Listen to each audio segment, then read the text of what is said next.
Finally Shafiq জামিন পেয়ে গিয়েছে এবং শফিককে কে ছাড়িয়েছে আজকের এই ভিডিওটার মাধ্যমে সব কিছু বিস্তারিত এই ভিডিওটার মাধ্যমে আমি তোমাদেরকে জানাবো যে শফিক জেল থেকে ছাড়া পেয়ে গেছে।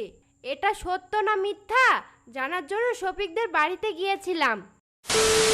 সো হ্যালো এভরিওয়ান, কেমন আছো? আশা করি ভালো আছো। তো গাইস, আজকের ভিডিওটা সেই শফিককে নিয়ে। তো ফাইনালি শফিক জামিন পেয়ে গিয়েছে এবং শফিককে কে ছাড়িয়েছে আজকের এই ভিডিওটার মাধ্যমে সব কিছু বিস্তারিত এই ভিডিওটার মাধ্যমে আমি তোমাদেরকে জানাবো যে শফিককে কে ছাড়িয়েছে। শফিক তো ধর্ষণকারী এবং এত তাড়াতাড়ি কেন শফিক ছাড়া পেয়ে গেল এবং কে ছাড়িয়েছে সম্পূর্ণ কিন্তু এই ভিডিওটার মাধ্যমে বলবো। তো গাইস, সবার প্রথমে আমি তোমাদেরকে একটা কথা ক্লিয়ার করি। তো সোশ্যাল মিডিয়ায় কিন্তু একটা কথা ভাইরাল হচ্ছে যে নাকি পল্লিগ্রাম চ্যানেলের মালিক রবিউলদা নাকি শফিককে ছাড়িয়েছে এবং রবিউলদা নাকি জামিন করিয়েছে শফিককে। তো এটা সম্পূর্ণ ভুয়া খবর। তো আসলে শফিককে কে ছাড়িয়েছে সম্পূর্ণ কিন্তু আমি তোমাদেরকে বলবো আর বিস্তারিত জানাবো যে আসলে কি সত্যি শফিক ছাড় পেয়েছে, সম্পূর্ণ ক্লিয়ার করবো আমি তোমাদেরকে। চলো। তো গাইস, সোশ্যাল মিডিয়ায় কিন্তু আমরা জানি যে শফিককে ছাড়িয়েছে পল্লিগ্রাম চ্যানেলের মালিক রবিউলদা। আসলে এটা কিন্তু সম্পূর্ণ ভুয়া খবর।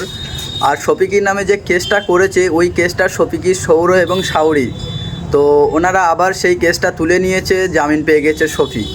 আর সোশ্যাল মিডিয়ায় সবাই জানে যে পল্লিগ্রাম চ্যানেলের মালিক রবিউলদা নাকি শফিককে ছাড়িয়েছে।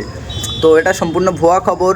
তো শফিকের বাড়ি থেকে এবং শফিকের সৌর শাওরি এরা একটা মীমাংসা হয়ে একটা কথাবার্তা বলে সেই কেসটা তুলে নিয়েছে আর শফিক ছাড় পেয়ে গিয়েছে। তো গাইজ, হ্যাঁ, এবারে তোমাদের মনে এই প্রশ্নটা জাগতে পারে যে শফিক ছাড় পেয়েছে, এটা তুমি কিভাবে জানলে? তো আজকের কিন্তু আমি তোমাদেরকে সম্পূর্ণ ক্লিয়ার করব।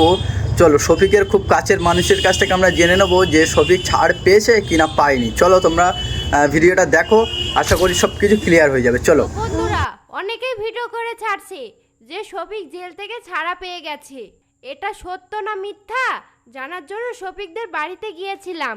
তো বন্ধুরা, ভিডিওটি স্কিপ না করে সম্পূর্ণ ভিডিওটি দেখতে থাকুন। হ্যাঁ বন্ধুরা, আমি শফিকদের বাড়িতে গিয়েছিলাম। সেখানে গিয়ে জানতে পারলাম শফিক জেল থেকে ছাড়া পেয়েছে। আমি বলেছিলাম না যে শফিক জেল থেকে ছাড়া পেলে আপনাদের জানাবো। হ্যাঁ বন্ধুরা, শফিক সত্যি জেল থেকে ছাড়া পেয়েছে। আপনাদের দোয়া ও আশীর্বাদে শফিক অনেক সুস্থ আছে আর এখন ও বাড়িতেই আছে। আমি শফিককে জিজ্ঞাসা করলাম, শফিক তুই কিভাবে জেল থেকে ছাড়া পেলি? শফিক তখন আমাকে বলল, যেসব ভিডিওগুলো সোশ্যাল মিডিয়াতে দেখতে পাচ্ছিস পল্লিগ্রামের ওনার নাকি আমাকে ছাড়িয়েছে, এই কথাগুলো একদম মিথ্যা। তখন আমি শফিককে জিজ্ঞাসা করলাম, তাহলে তুই জেল থেকে কিভাবে ছাড়া পেলি? তখন আমাকে শফিক বলল, আমার নামে যে কেসটা করা হয়েছিল টাকা দিয়ে মেটানোর মতো কেস না, তাই আমাদের দুই ফ্যামিলি একতা হয়ে মীমাংসা করে কেসটা তুলে নিয়েছে। তো বন্ধুরা, আরেকটা খুশির খবর, শফিক আর তারা আবার এক হয়ে গেছে। আমি শফিককে বললাম, তুই ক্যামেরার সামনে এসে কিছু কথা বল, তোর মুখ থেকে দর্শকরা কথা শোনার জন্য অপেক্ষায় আছে। তো শফিক আমাকে বলল, এখন ভিডিও করা বারণ। তাই বন্ধুরা, শফিক ক্যামেরার সামনে আসলো না। তো তোমরা সবাই ভিডিওতে কমেন্ট করছো শফিক কি আর ভিডিও বানাবে না? ভিডিও বানাবে না কেন? অবশ্যই ভিডিও বানাবে। শফিক আমাকে নিজের মুখে বলল, আমি এখন 20 দিন ভিডিও বানাতে পারবো না, কোর্ট আমাকে বারণ করেছে। আপনারা হয়তো ভাবতে পারেন আমি মিথ্যা কথা বলছি, তার প্রমাণ আমি শফিকদের বাড়িতে গিয়েছিলাম এবং শফিকের সঙ্গে ফটো তুলেছি। এই যে ভিডিওর স্ক্রিনে দেখতে পাচ্ছেন, এটাই তার প্রমাণ। আর হ্যাঁ, শফিকের শ্বশুর বাড়ির লোকেরা যদি শফিকের নামে কেসটা না তুলতো তাহলে ও জেল থেকে ছাড়া পেত না। তো ফাইনালি দুই পরিবার একতা হয়েছে, ওই কথাটা শুনে আমি অনেক খুশি। তো গাইস, ভিডিওটা দেখে তোমরা বুঝতে পেরেছো আসলে শফিককে কে ছাড়িয়েছে, রবিউলদা নাকি না শফিকের বাড়ির লোকেরা।